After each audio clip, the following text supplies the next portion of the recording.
Yeah, cool. We're live. So I can't speak today due to the football last night.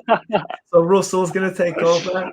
Joined today by Russell Dawson, who is one of my most trusted email experts in my network, and he's currently working at Sport Post. So Russell, give us all an intro on who you are, your background, and how you got involved in email. Yeah, nice to meet you, Adam. Thanks. So Russell, I've been a long-term email marketing professional for about 12 years now, covering the last 6, sort of running my own teams, email strategies, operations, etc. like that. So I sort of take care of the end-to-end email channel. So, getting all the other areas of the business mixed in, sales, marketing, sort of data, compliance, those sort of areas. So normally sort of people bring me in to run the email channels, but I'm currently over at the good folks at Taxi for Email at the moment. And so how did I get involved in email? That's a really good question. So as you may see from the guitars behind me, used to play in bands sort of in my late teens and 20s, sort of before the kids came along. How did I get people to the gigs? Via email. That's how we got involved. And then through MySpace, for those people that are old enough to recognize that, how we got into the HTML and CSS. And so through those combos is how I got into email. And it's been like that sort of ever since. And, I'm a true believer that sort of email is it's the cheapest route to market. It's the most accurate one. And I think, a lot of people build those multi-channels activities, the marketing activities around the email at its core, really. So it's not going anywhere, and neither am I. So it's been very good to me. So it's been, I find it's really great. So happy to be here. So thanks for having me today, Adam. Cheers. Good stuff, mate. Cool. Let me just check the stream is working correctly. Actually, give me 1 second. I think I'm having a couple of issues with it.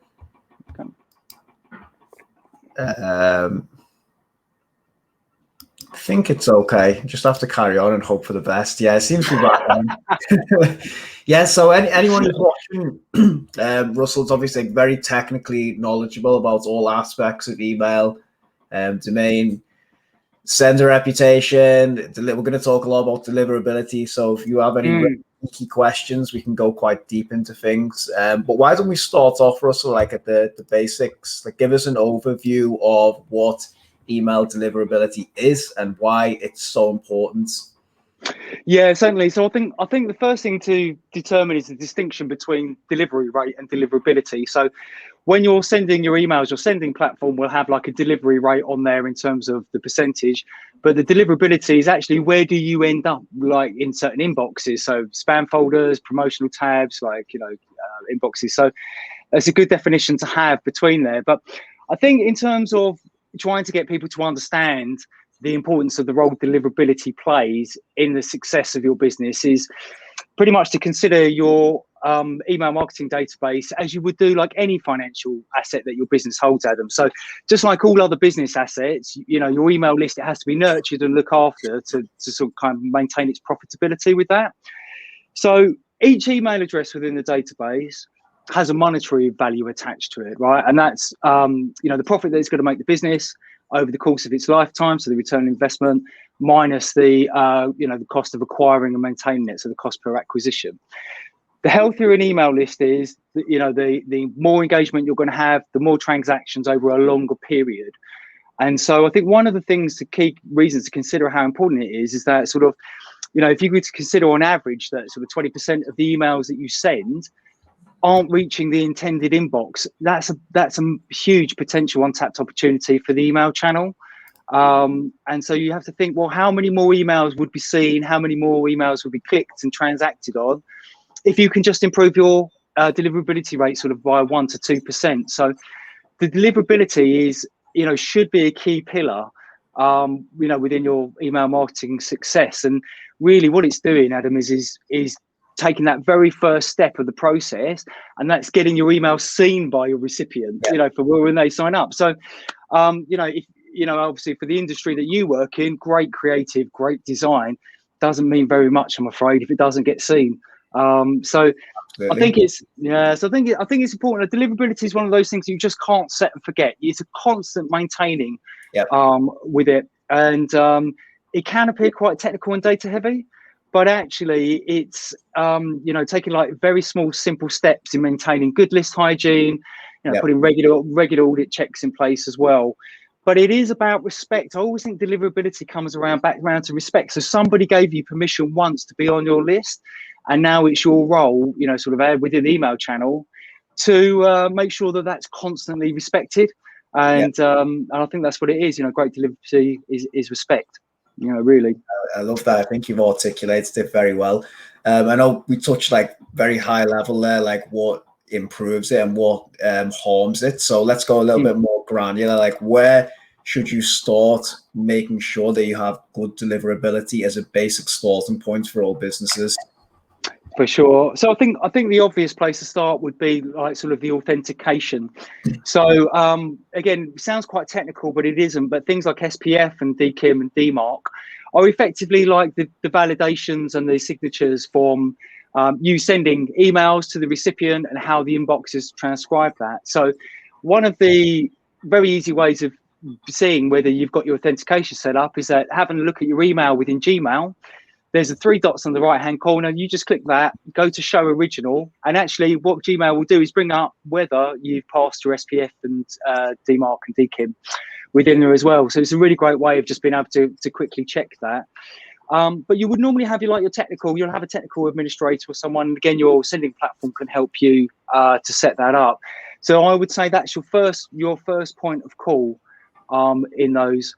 So, but there are a number of other areas that you do want to look at. So, you know, in terms of send rates, you normally find that if, you know, people are sending out weekly newsletters, they're going to have flat sends for the whole week with a big spike in there. So one of the things is trying to get a consistent send rate. And again, if you've got automations or sort of gated content and stuff like that, you want to try and maintain a sending rate balance, like throughout, you know, a consistent one as well. So there isn't like these spikes and dips within there.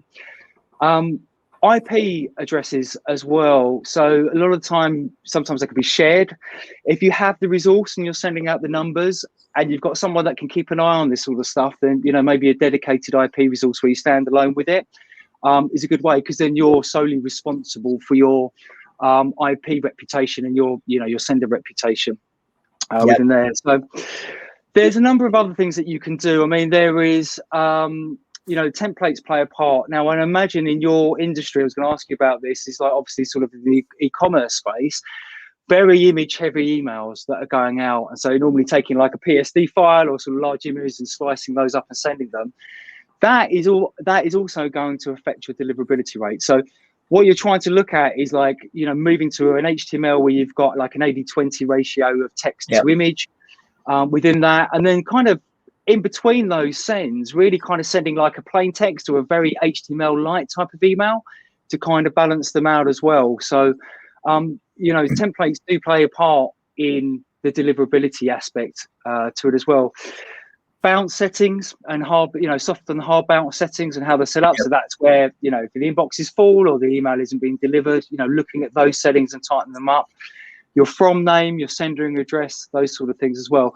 So there's a lot of different aspects around deliverability that can affect your deliverability rate. I think what we can do is that post, once it's sort of wrapped up, what I can do is put some tips and some other sort of tools that I use personally to check my sender score and the IP reputation within the comments, so people can go and use those tools, and they're all sort of free tools to be able to use. So I'm happy to share those. I think. Yeah, that's I think you covered a huge amount in there, and I think you can have the best strategy in the world, which I'm a strategy guy. Like, I love talking about it, but ultimately nothing, as you said, if your emails don't actually get delivered. So this is, for me, and I'm sure it is for you, like the most fundamental thing where everything starts, and it's a technical thing that goes over people's heads, and they sometimes just don't pay attention to. So I think a really good way, I'd like to share this with your audience as well, a really good way is to build activity segments. And I'm sure at some point you're going to ask me about the iOS thing, because that's what everybody wants to talk about at the moment. So, but how I do when I come into a company and do an email marketing audit, what I do is I look at activity segments. So previously it would have been like who has opened and clicked within a 90-day period, who has done like 90 days to sort of 6 months, 6 to 12 months, etc., 12 to 24 months, and then post 24 months. And what I'm doing is I'm creating like active, passive, inactive, and dormant segments. And what I'm then doing is looking at the percentage of the list that sit in these segments. So that is going to give me a rough idea of how engaged and how healthy your email list is. Now, one of the things that obviously has changed with the open rates, again, is incorporating for great email marketers, they've incorporated other aspects into those activity segments. So maybe created date, last purchase date, sort of web visits, multi-channel. And this is, I think this is the iOS thing is going to really sort of start pushing that multi-channel, again, with email at its core. So these are sort of the activity segments. So it's not just open and click. So if you're worried about that, there are other areas, other metrics that you can put into those. And then how I manage that is that I'm constantly trying to get people from the dormant group into the inactive, and then the inactive into the passive, and the passive. So I'm trying to get these active segments as a bigger percentage of the list as I possibly can.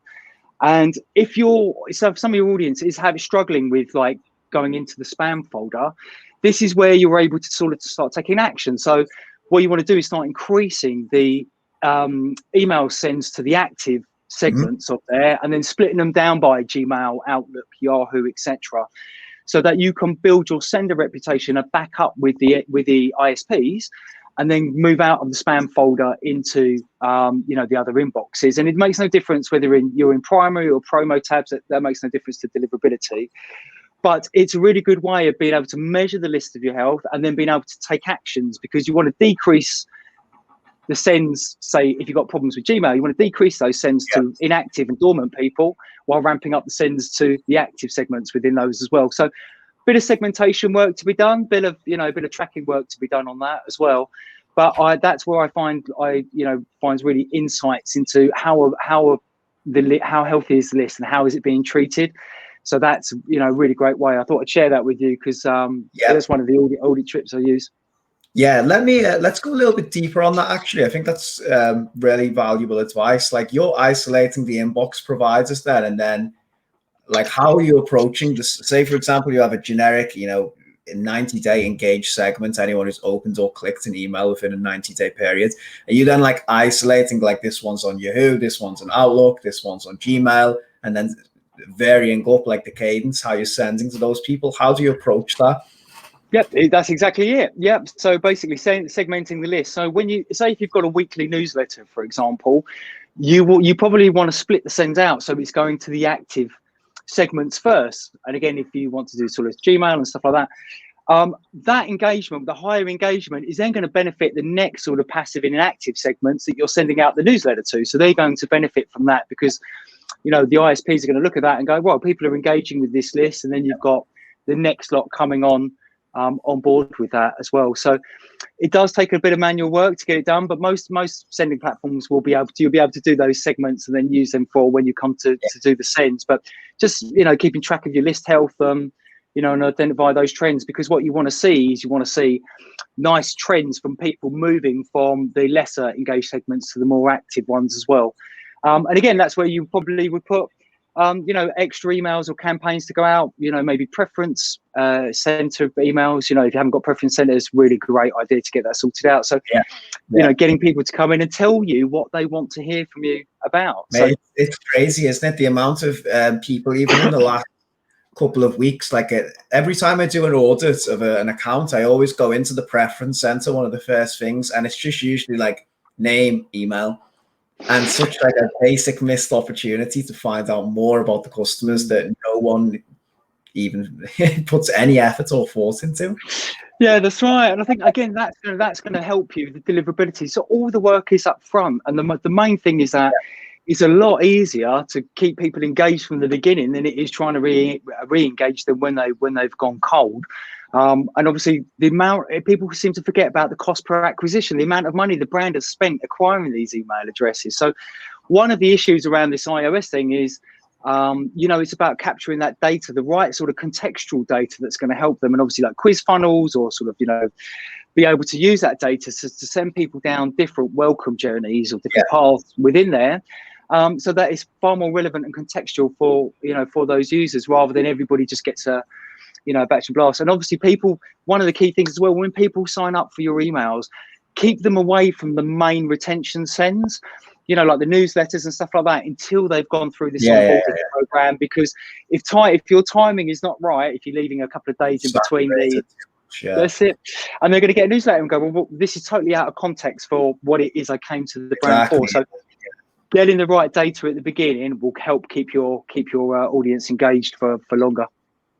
Great stuff, mate. Love it. I just want to go a little bit further as well on, you mentioned like sending out like to different segments. Even say, for example, if you have a 90-day engaged segment and you want to maximize the delivery rate of that, how much time do you need to leave between each send? So would you break it down into engaged email 30 days, engaged email 60 days, and then engaged email 90 days? And then, you know, like have 0 to 30 days, opened or clicked an email, 30 to 60 days, opened or clicked, and then 60 to 90. And then would you, for example, send to the 0 to 30 days first thing in the morning, and then, you know, 30 to 60 days in the afternoon, and then maybe, the 60 to 90 days, like late afternoon or early evening? How much time do you need to leave in between sending to like maximize the delivery rate? And is that like the approach you would take on this? In a general way, yes. But unfortunately, like with everything, it depends, right? So again, when it depends on when your best time for sending is. You know, you may find that people are reading sort of first thing in the morning or at lunchtime or evening. So that's where you really want to target them, is when they're engaged with that, and also when they're taking a particular action. So I think again, yeah, looking at that, I mean, you've got all of these other areas to put in, you know, the cross-channel engagement data into those segments, and I think that's going to help sort of replace some of the loss of data that you're going to have around the open rates. But I mean, in my experience, I've kind of done them sort of with several hours apart when I've been confident. But that's because I know that I work with really clean lists, so I know that the majority of it, you know, I'm not sending out. The majority of the email is going to dormant or inactive people. So I know that they're, you know, they're staggered. So I know, so personally, on the ones that I've done, I normally leave them a couple of hours. But again, it does depend on, you know, when people are likely to open the email for your brand, and also when they're going to take an action. Like, when do people purchase as well? So if most of your people are purchasing, you know, in the evening or something after work when they get home, then that's probably when your first email wants to go out, and then the second one maybe following morning or something like that. So it really depends around those bottom of the funnel metrics is what you're looking for, you know. So when you're looking for the conversions, you're looking for replies or clicks or, you know, logins and stuff like that. When are those actions going to happen? And I always seem to time my emails around with when those conversion, you know, the bottom of the funnel conversion actions are going to happen. Good stuff. Here he is, Rod Lynn, two legends. Quick comment there. Favorite fans? I do. It's good, Rod. Yeah, I'm really pleased to have met him by you as well. So it's my pleasure to have met you both. With the email A-team, I call us.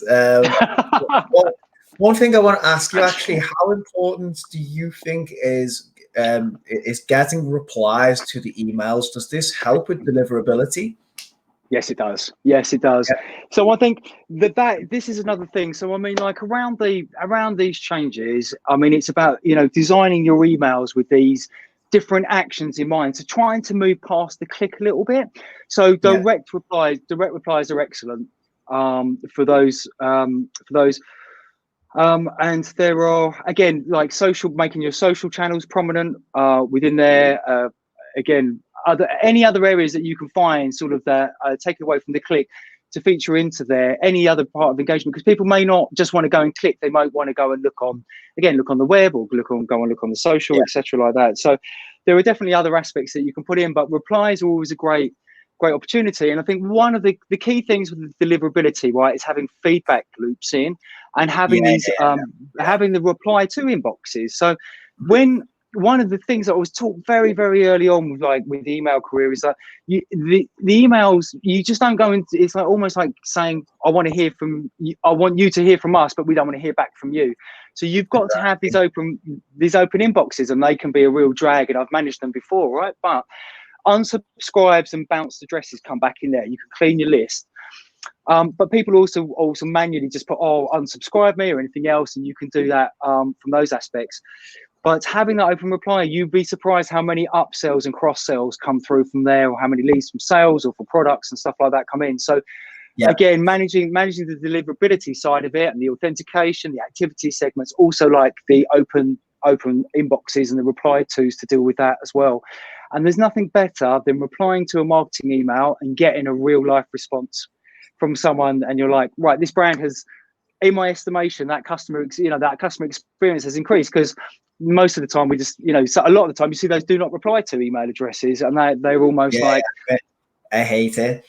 We've had clients in the past where the address is no reply at brands. I'm like, you need to change that shit right now. Like, it's terrible. It's so arrogant as well. I feel like I'm getting an email from someone saying, don't respond to me, but buy my products. Yeah, that's right. Now, I used to be funny about that, but actually the more I see, the more empathetic I am. And so maybe it's got to do with getting older as well, right? But the thing is, they might not have had the skill set within the team to do that. They may have not had with the resources. And so the more email professionals I speak to, the more I realize that a lot of them have been trying to do everything, themselves, and they only have so many hours in the day. So I'm very sympathetic, but you're right. I mean, there are things, especially around the transactional side. And this is where I think with the changes with the iOS, now is a really good time to do an audit. Right, have a look in downstream. What is based on opens, but based on the opens sort of for the triggers and stuff like that. But it's a good idea. Question here, actually, just on the subject of the replies. I'm not sure who it is, but they asked, how do you drive more replies to the emails? Do you want to go first? I've got a few ideas, but I'd like to hear like your strategies. Yeah, well, I think user-generated content, we'd like to know how you feel. Would you like to do a survey? I just sort of ping back. Any reason to sort of get in touch with us. And again, on a B2B side, I know you're on the e-commerce space, but from my point of view, from a B2B side, having sort of emails that are coming from sales, or other members, sort of personal members of the brand or the company, etc., trying to generate those replies by asking them a question or sort of promotional offers or etc. like that. Again, it depends how it fits into your strategy. It's quite a generic question. I'm interested to see what about the e-commerce side. Yeah, I think that the obvious one is like, obviously, sort of from a transactional context of just a check-in from support to see how their experience was, and then like you said before, having that conversational approach. Very simple. Hey, you bought this 10 days ago. Does it meet your expectations? Just as simple as that. Like, are you happy with your purchase?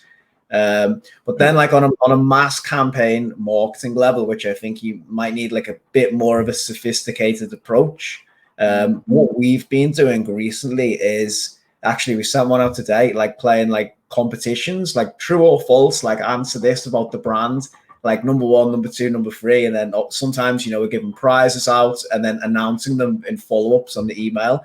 And like, we're getting hundreds and hundreds of responses, like, $100 of store credit, or, you get these products, we're going to pick them at random. And obviously like loads of people are responding to the emails. And then what I've noticed is, funnily enough, the open rates are really good on the initial competition, but the follow-up open rates are massive, like sometimes 10% more. So yeah, like that's just one like quick thing we've been doing, but the response has been so good that we've sort of rolled it across all client accounts. And yeah, I think ultimately with these imminent changes, you're going to see more and more people just have to do stuff like that. Yeah, absolutely. And I think the emails are going to have to be, having a granular look at where these links are going to, where are the clicks going to, and optimizing your emails for conversion. So how how designs work within there in terms of how the eyesight, the creativity, and accessibility as well is really important for people with with poor eyesight. So just make it as easy as possible to get them to take the next step. So encourage those direct replies. And I think, go on, sorry, I'll let you finish, Russell. I'm rudely just interjecting. No, not at all. No, please. But I think, again, one of the things about getting replies or sort of user-generated content or feedback is, if I get something about, I'll take the survey, I'll do something, we'll send you an Amazon card, bosh, in the spam folder you go, because that's done. What I want to know is, how does my replies, do they get aggregated in a report? What's the outcome of these replies? And that's what I want to know about. So again, predominantly working sort of around B2B, You know, it's like, okay, well, if I answer these, I'd like to access exclusive access to the report and the findings and what that means, so that then I can use that for the purpose of the business. 100%. Good question, actually, from Rods. Do you think ISPs will change the spam filtering systems to deal with the Apple open metric disappearing? I tell you what, we need more from them. And I think the whole deliverability and these changes, they're always on the email marketer. And I think I'd love to see, and again, I'd love to see what they're providing from their side, like the insights from them. So it'd be lovely to share a little bit more about how they sort of qualify those, how they're doing them and stuff like that. But I think again, I'm not really sure whether they will or not. My assumption would be no, but I think how we deal with dealing with the open metric by incorporating all this other multi-channel and sort of other cross data within there would actually raise the game. I think it's going to produce better emails and sort of better segmentation for those, rather than just relying on the open rates for there. So I'd like to see a little bit more from the inbox providers on this, in terms of levels of insight. But as always, and since sort of March of last year, our workloads increased, since exponentially since then, and I think it's just going to increase more. But that's all the fun of being an email geek, so. Yeah. No, I think ultimately we're going to see, aren't we, like more reply-based email, like a conversational approach, which is good. Yeah. Like you said, it'll force people to have more sincere interactions. And I think that the bad marketers will do like really clickbaity type stuff with links to try and then segment by clicks. But other people, good senders, will put more emphasis into like the quality of the content that they send out and make sure obviously it's relevant to the customer journey. Yeah, I mean, around those sort of spam filtering, I mean, you've got again internally looking at the bad clicks, right? So how many people unsubscribed, how many people put in a spam complaint, how many people junked us, etc., and all of those negative things. I think you've got to have a very keen eye on to make sure that percentage of your overall click rate is kind of either still the same, moderate, or being reduced within that as well. So again, it's all on us. It's all on us to do this work to make sure that we kind of appease the filtering gods like within there. So get them in. So we've talked about some of the good things that are beneficial for deliverability. What harms deliverability? That's a very good question. Basically, I mean, again, not having your authentication in place within that, and again, like I just mentioned, I should have saved that for this, but like I just mentioned, all of those negative clicks and the sort of negative metrics that you have within there. But really, this is about sending emails out to people that have clearly not engaged with you for a long time. And again, sales cycles are different. So some people will purchase every 18 months from a B2B or something like that. From an e-commerce, it may be shorter. Again, I rely on your expertise for that. But, everyone says, is email dead? No, of course it's not. But is batch and blast dead? I probably think it is, or this open rate thing is going to take a big chunk out of that. And I just don't think you can be sending batch and blast emails out to people about content that they have got no interest in or have shown no preference in. There's no intent there, buying intent or sort of purchase intent from them. But just generally sending them out and going and saying, right, well, again, when you do your audit with a client, you're looking at it and you think, well, you've been emailing these people for 12 months and they've not opened an email, they've not clicked, they've never logged in, they've never visited, they've got no page views. What is going on? And that is, again, looking at a holistic term, but that is what's going to harm you. Again, it's that respectfulness and just some really good practice around those. So, I think, again, just keeping your list nice and short, keeping these active, the segments, the active and passive and inactive segments, and making sure that they are getting more of the emails rather than the lesser ones, But again, if you've got resource and you've got budget to do so, there's no harm buying a separate IP address and then kind of sending other emails out from the separate IP address that are maybe like dormant or lost, etc. So it doesn't affect your main one, but also that you can continue to send emails out knowing that it's not going to hurt your main IP address. So there are lots of different options there, but I think it's just keeping a list, keeping an eye on the engagement levels and the health of your email list, really. That's interesting idea. I would love to expand more on that, but I think we've got loads of other stuff to go through. Got a quick question from Blake here. Do you have any go-to recommendations for warming up an email account that's never been used with an ESP before? Yes, so very much so. Yeah, very much similarly following that process. So IP warming up is done by numbers as well. Like you have to really stagger the amount of sends that you can do. So, again, one of the other email colleagues, I'm going to name her Yana Tori. She said to me about the deliverability and this being like almost like a credit score.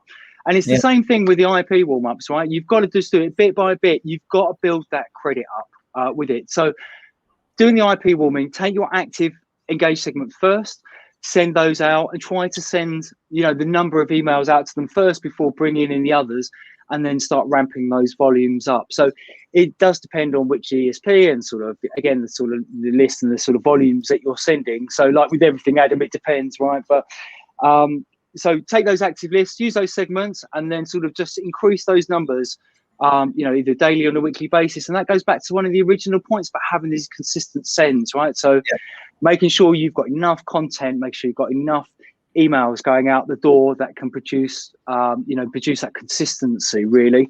So when I go to do the IP warms up, I look at the numbers, I look at the volumes, and then I take those active segments and then again break them down by ISPs.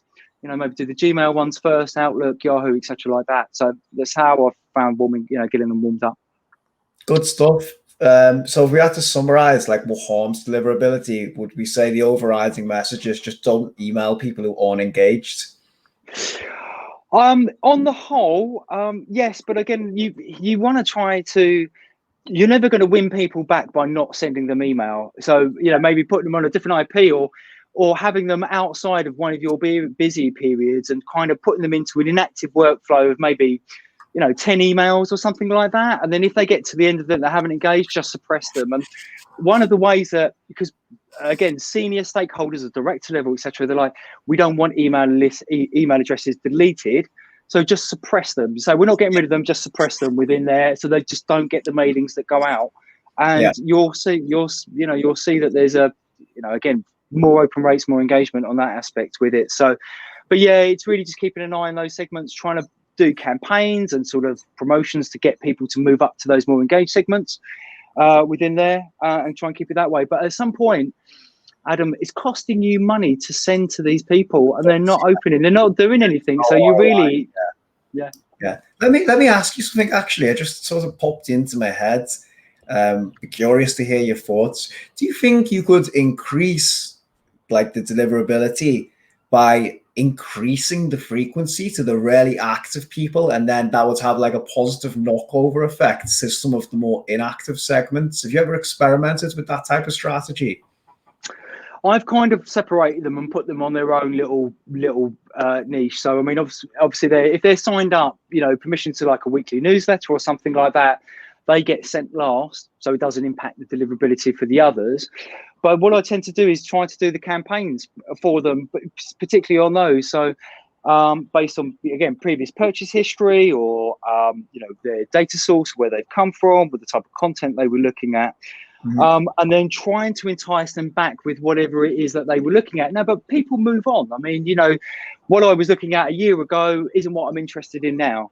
So it does depend, but I think you really have to have an attempt at it, but trying to make that as personal. Again, replies in that aspect is a good shout. So I think there is. I mean, I would always focus on the most engaged ones at the beginning, but it does depend on your sales cycle. Again, so if someone bought from you 18 months ago, you don't want to be cutting them off. If that 18-month period is coming back, you want to try and warm them up to get a purchase again, another 18 months.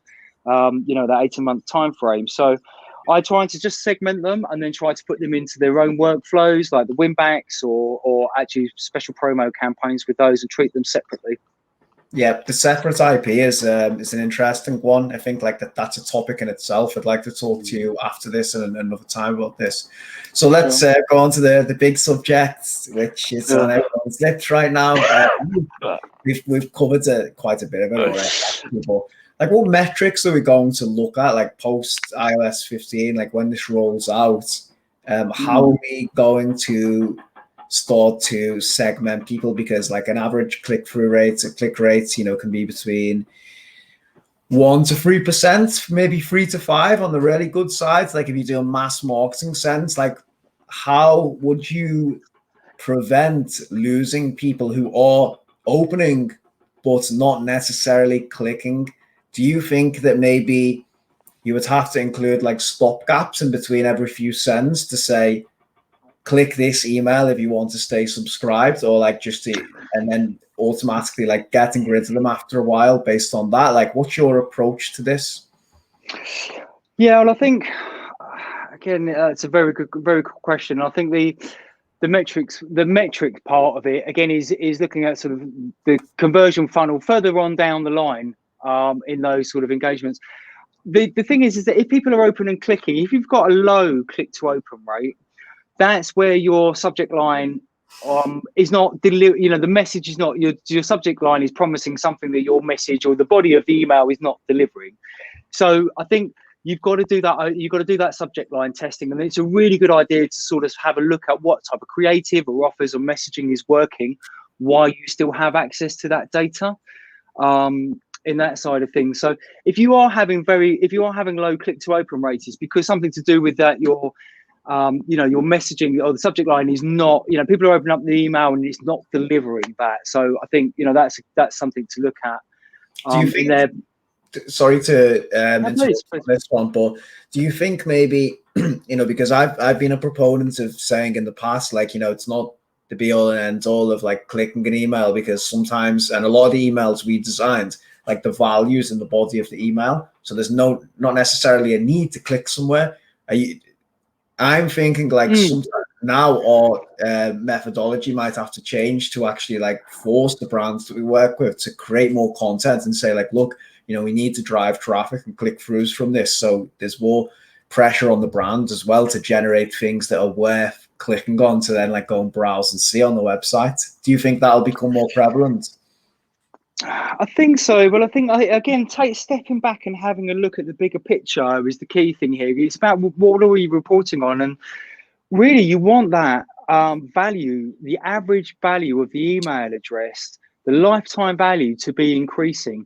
So we know that obviously some of the emails that you get sent in between are going to be like brand awareness or sort of products. It doesn't really going to generate the click. And I think, again, sending emails only when you've really got something to say or that content that is worthy that they've asked for.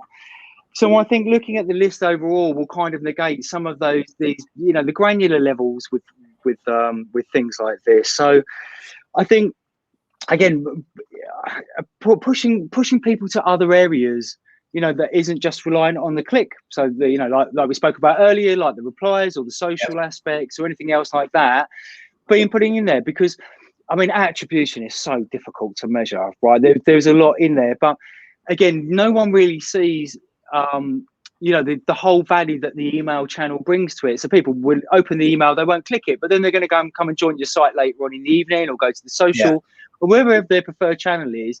And so it's your job as an email marketer to offer those avenues out for them and make it as easily and simply as possible to be able to do that. Really. But I think at the end of the day, and one of the things that I've always found really interesting, obviously reporting in like a 7 or a 30-day window, like for after the campaigns has finished, at the end of the year, go and do the whole year's email analytics and get the conversion of the click rates and see the difference between what it states at the end of the year versus what your monthly figures are going to be. And you will then visibly be able to see what the long tail of email looks like. Because people come back to emails weeks, months after, and then go and take some sort of action on the back of that. And if you're doing sort of 7 or 30-day, attribution windows for the emails, then you're going to miss that. So I think you have to kind of step back for the subscriber experience, have a look at the granular point of view, but actually as a health and how how it's looking. Have a look at the end of the year, look at the bigger picture, the average order values, the lifetime value of an email address, lowering those cost per acquisitions, and just making sure that that figure at the end of the year for the return on investment for the email address, like we talked about right at the beginning about nurturing it, looking after it and respecting it, you will find that will be greater than it was at the beginning. So I think there's a lot of different metrics and to have a look at here. And I think, and from my point of view, Adam, I'm really pleased about that, because there is only so much an open rate can tell you on that aspect. And again, the thing that's jarred me a little bit about, because vanity metric is the new unprecedented, right? I'm sick about hearing about it. You would never look at an open rate on its own and go, right, this is what it's telling me. It's like, no, it's always in a combination of other metrics that are within there as well. And this change is going to force email marketers to look at those other, multi-channel and other email metrics as well, along like read rate as well. With someone read the email, did they skim it, the time they spent reading that, and putting them in there, and it's going to produce better. It's going to raise the game. It's going to produce better segments in there. So I've got no fear about this at all, because for people like myself, we've been using these other metrics for quite a while now. So good stuff. What would be your overriding message then to people who are maybe feeling anxious about this? Like, what would you say to them to get prepared now? So I think, don't be too worried. I think the worry is coming, and you know more about this than I do, is on the back of the app changes, the app tracking changes that happened recently.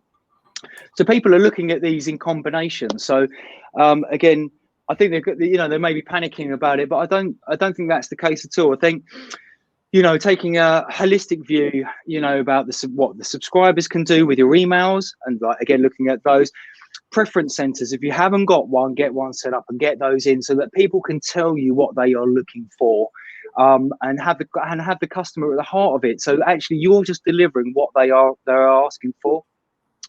Now I think one of the things now is that it's a really good opportunity to clean your lists.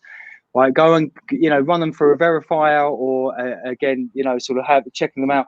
Now is a really good time, before we lose this data, to make sure that you've got a healthy list as possible, and go in and again, great opportunity to re-edit. How does data come into my business? How is it treated?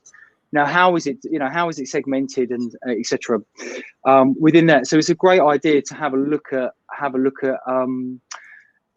just generally how your data processes works within the company, and what happens to them as they're coming in. So because making sure you've got contextual data at the point of sign up, and then sort of looking at a more progressive profiling later on, but again delivering that value in between. So I don't think it's anything to worry about, as long as you're keeping the it sounds obvious, Adam, I know, but keeping your subscriber at the heart and your customer at the heart of what you're doing, and just having them at the forefront of your mind. And not every email is going to be a sale email, I get that, within there. So I think just try and personalize that as much as you can, and you'll be in good shape.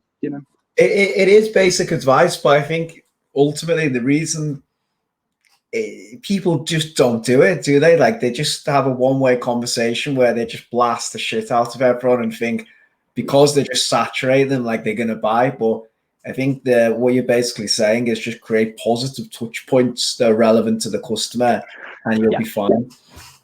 Absolutely. And I mean, looking at your bounce rates and the unsubscribe rates, it is very easy, and your list volume, and that is about, your list volume is a vanity metric, like is 100%.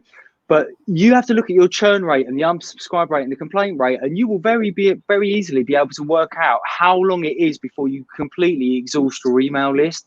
And if you are doing those batch and blasts like that, I can assure you, it won't be very long before you've got a dead list on your hands. And obviously, the whole idea of this is that you're reducing your churn, you're keeping that retention, because it's just costing you more money to acquire these people. And if you're paying more to acquire them, and they're not looking after them, it's like, what's the point? But like I said earlier, I have complete empathy with these situations, because some people just may not have the education or the knowledge to know what to look for. And again, I thought I knew it all before I went and did my email marketing award, and then after that I was like, how much do I not know? And even to this day, we're talking to someone else the other day who was testing the number of different different fields on the sign up form, and that's something that I've never done before. And I was like, what a great idea. So I never assume anything, and I always, again, I never call myself an expert or anything like that, because I'm always surprised at what I don't know when I speak to more and more email professionals like like yourself, and like with Rod and Ruth and stuff like that. So I feel like the job is never done. The education and learning is never done, Adam. It's all going on there. So. Definitely.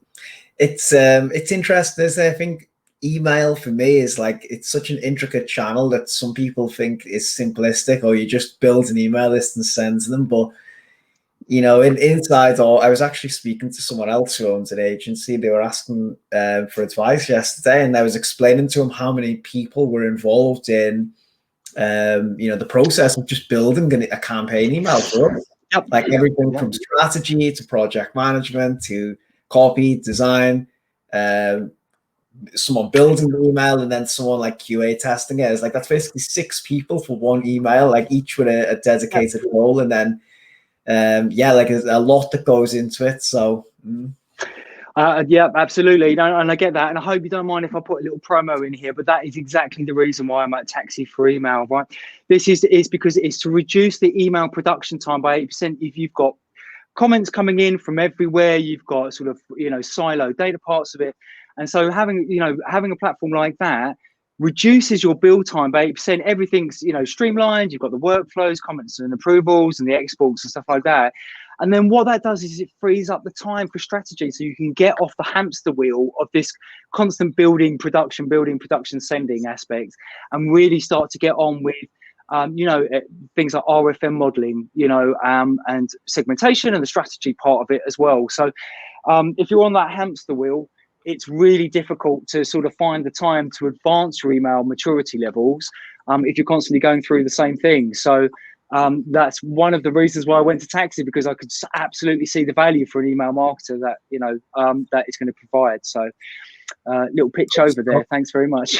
No problem, mate. No, I know it's a great service from speaking to you. So yeah, let's round it out at this point on that note. How can people find out more about what you're doing at Taxi for Email? Is it best to contact you through LinkedIn or email? Yeah, either way, yeah. If you'd like to find out sort of what Taxi does, yeah, you're more than welcome. Drop me a line on LinkedIn, because I always connect with other email professionals as well, so it's always a pleasure. Or simply go to the Taxi for Email site and fill out the demo form, and you know, we'll get in touch and take it from there. If you'd like to have a look, it just goes a bit more about it. So appreciate that. Thank you, Adam. No problem at all, mate. No, it's been a pleasure having you here. If anyone has any questions, if they watch later and follow up, feel free to just drop them in the comments below. I'm sure Russell will be happy to answer them. But yeah, any parting words that you wanted to part with? No, keep up the good work. I think, since, you know, if you're an email marketer and you're reading this, you're doing a bloody good job, since, you know, the send has increased since this pandemic. The focus is on you because of the, you know, the value that the email channel does. So keep in there and keep up great work. And what I'm going to do to help everybody out is that when, you know, later on, what I'm going to do is put some of the free tools and some of the free audit, you know, points underneath, sort of within the comments. So do come back and check those out, so they're all there available. And if there's anything I can do, or if there's any comments, always welcome to drop me a line. It's always a pleasure to speak to other email professionals. So really appreciate that, Adam. Thanks very much, buddy. No problem at all, mate. Yeah, definitely hit Russell up for that deliverability checklist. It's a beast. Super valuable. So drop him a comment for that. But yeah, I'm going to end it here, mate. Absolute pleasure. Like, thank you so much for your time. Really appreciate it. And I'll speak to you soon. Thanks very much. You too, Adam. All the best, buddy. Thank you.